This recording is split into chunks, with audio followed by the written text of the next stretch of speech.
reka nongere basuhuze kandi nabaha ikaze mu biganiro byacu.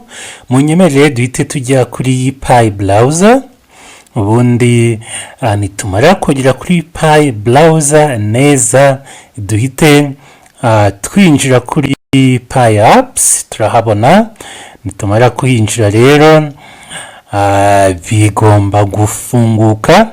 Noneho nibifunguka gutya munyemerere duhite tujya kuri Mainnet apps.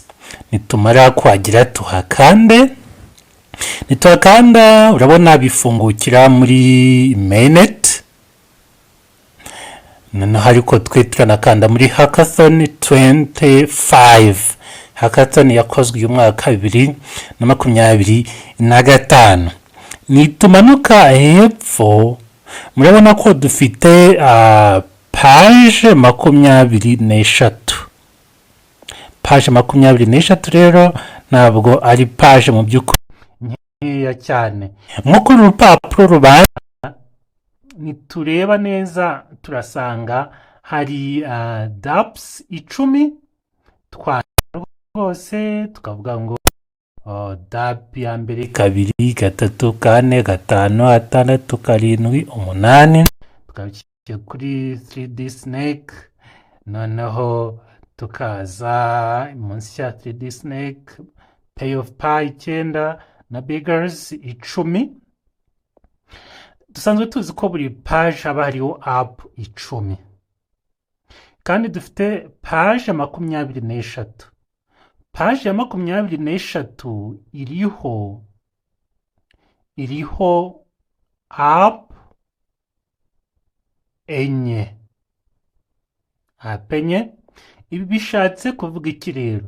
Bishatse kuvuga ko niba dufite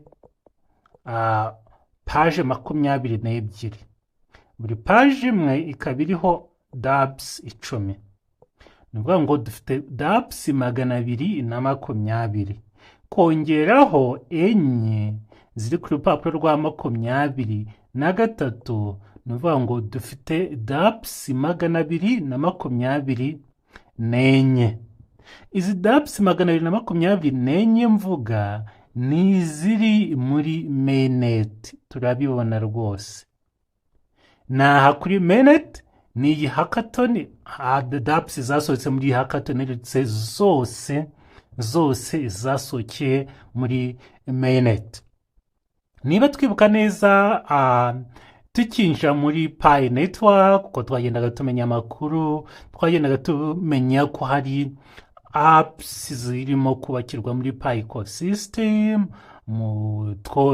Nyuma y'izo Pi nyirizina ko team yamaze gushyiramo, twumvaga ko ari dapps mu by'ukuri 100 zizaba ziri muri Pi ecosystem.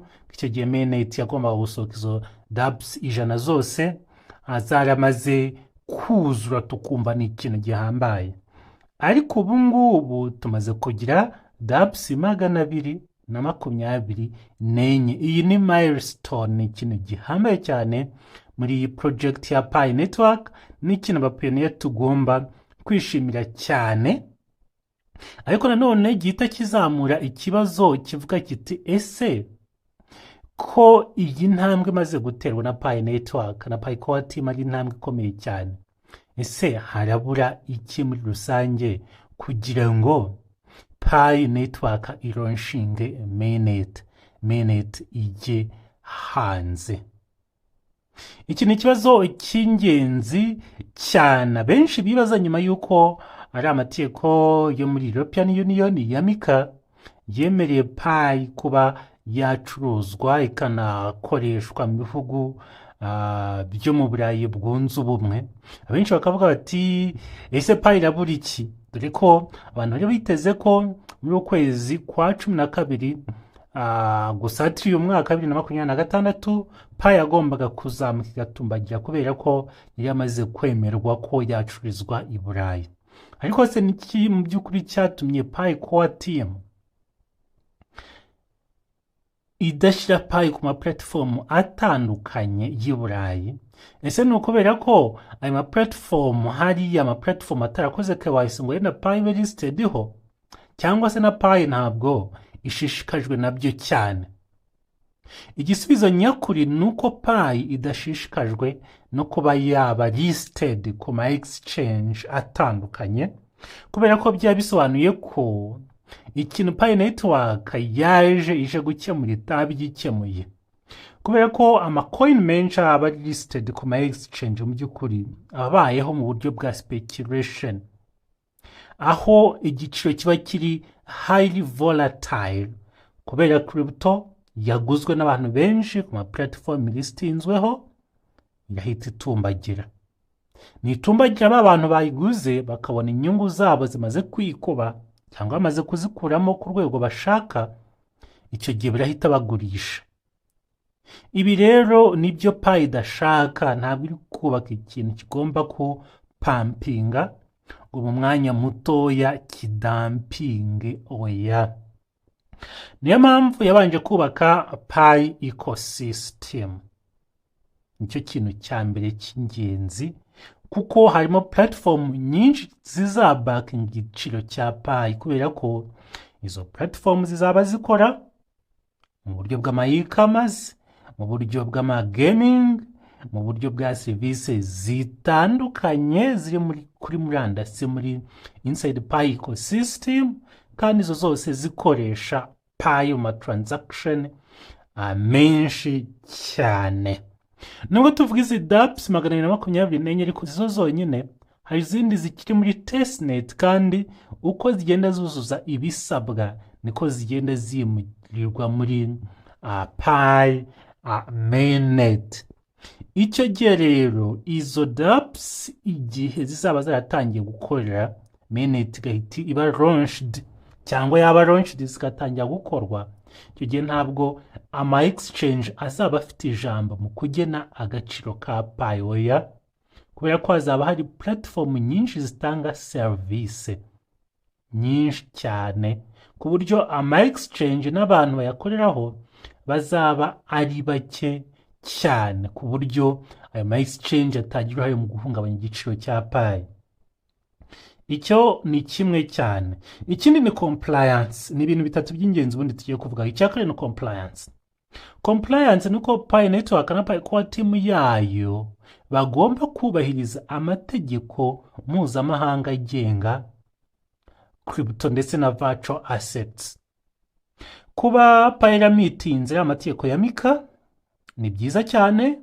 Markets ni crypto assets muri European Union, ariko European Union ubwayo ntabwo ari isi yose, ko Pi Network nanone ikeneye kubanza ikamitinga icyo amategeko agenga crypto avuga muri Amerika no muri Canada, muri Amerika y'Amajyepfo, tutibagiwe Afurika, kuko ibihugu byinshi muri Afurika byatangiye kugerageza imishinga ya CBDC. Ibindi bihugu nanone byagiye birimo kugenda bishyiraho amategeko ya crypto. Igihe rero ibyo byose bizaba ibihugu runaka bimaze kugera ahantu heza mu bijyanye n'amafaranga y'ikoranabuhanga, igihe Pi nabwo izaba irimo kugenda iba legalized, ndetse n'amaleta agatangira kuyakira nk'ifaranga. Tutibagiwe ibihugu rero by'i Burayi, Aziya, tubona ibihugu byinshi, Ubushinwa, Korea y'Amajyepfo nyirizina, hari n'amaduka ubu ngubu nubwo Pi idafite igiciro cyiza, ariko hari amaduka yakomeje kwakira igiciro cya Pi ariko agendera ku giciro kiri kuri exchange, ariko nanone ni ikimenyetso cyiza. Igihe rero Pi izaba imaze kubahiriza amategeko hafi ya buri gihugu cyangwa mpuzamahanga ibihugu bizaba bigenderaho, icyo gihe azaba ari ikimenyetso cyiza cy'uko iyi coin noneho twamayininze Mainnet yayo igiye kugira agashya, igiye kuba ikintu gihambaye cyane. Ibi ntabwo bivuze ko Pi izatekereza ko ibihugu byose bishyira amategeko agenga kuri butoya, ariko nanone uko ibihugu bigenda biba byinshi nabyo bizajya bifungura abapayoniya no kubona aho bahahira bakoreshe iyo Pi mu bihugu byabo. Indi mpamvu ya gatatu Pi itashyira hanze Mainnet, kandi iby'ingenzi byamaze kugerwaho byatuma Mainnet ijya hanze, ni impamvu ya know your customer know your business ndetse na know your government. Ni KYC, ni KYB ndetse na KYG. Kuri KYC rero, Pi zizakora ama transaction, abantu bahaha ibintu bitandukanye, bagura ama service atandukanye ku mbuga zaba zikoresha Pi mu buryo bw'ubwishyu, abantu bagomba kuba benshi. Kuba benshi rero uko abantu bakora ama KYC, ni nako ababona migration biyongera.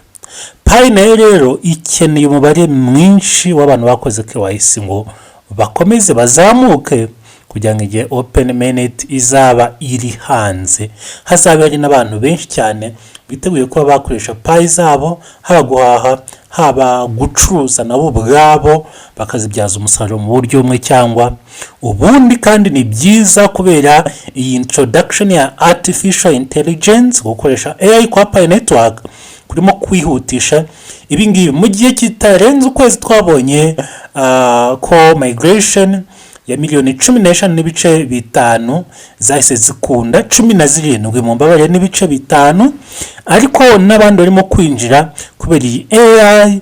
Abanasobanuye ko abavalidator rwose basa naho muri iyi minsi mikeya iri imbere bazaba basa naho nta kazi bakibona. N'ubu ngubu abantu bavalidatinga, mwabonye ko ufungura rwose wajya kuvalidating ukabura abantu, no kubera iyi KYC ya Pi ukuntu yahujwe na artificial intelligence. Iyi AI akaba ariyo ifasha kwemeza ama KYC y'abantu rero, ndetse n'ama business menshi cyane uko azagenda akora ama KYB ndetse n'ama leta ya KYG, ku buryo hari abavuga ko hari na Pi runaka zajya zigenda zihabwa ibihugu mu wallet yabyo, ibigo bizamitinga ibyo Pi isaba kugira ngo bagire icyo twakwita yenda nka pool igihugu kizaba gifite cyangwa reserve muri Pi, noneho kugira ngo kibe cyatangira kwakira Pi cyangwa kigaragazing Pi, ndetse na central bank cyane cyane biciye mu CBDC ibyo bihugu azabe afite reserve runaka ya Pi. Mu by'ukuri ibyo byose rero ni ibintu dugomba kwitega, kandi ni ibintu bitazatinda bigomba kugerwaho muri iyi minsi mike cyane iri imbere, dore ko Mainnet yamaze guhumura muri rusange. Ntabwo birambiranye rero ku bapionera muri rusange, iki ni igihe buri umwe wese agomba kugarda Pi ze, kubera ko igihe tumaze turi muri Pi network ni igihe kirekire tugitangira, abantu batabona ama KYC ziboneka ari nkeya cyane, nta muntu uzi ko hazabaho mass KYC, ibintu bya ecosystem tutarabimenya, ibintu byose bimaze kuba introduced muri Pi network bitaraza. Abapionera bari bafite icyizere twari tugifite, ntabwo rero uyu munsi ibintu byose bigiye kujya ku murongo twakabaye dutakaza icyizere, ahubwo nicyo gihe cyo gushikama kugira ngo Open Mainnet ibe twese twiteguye.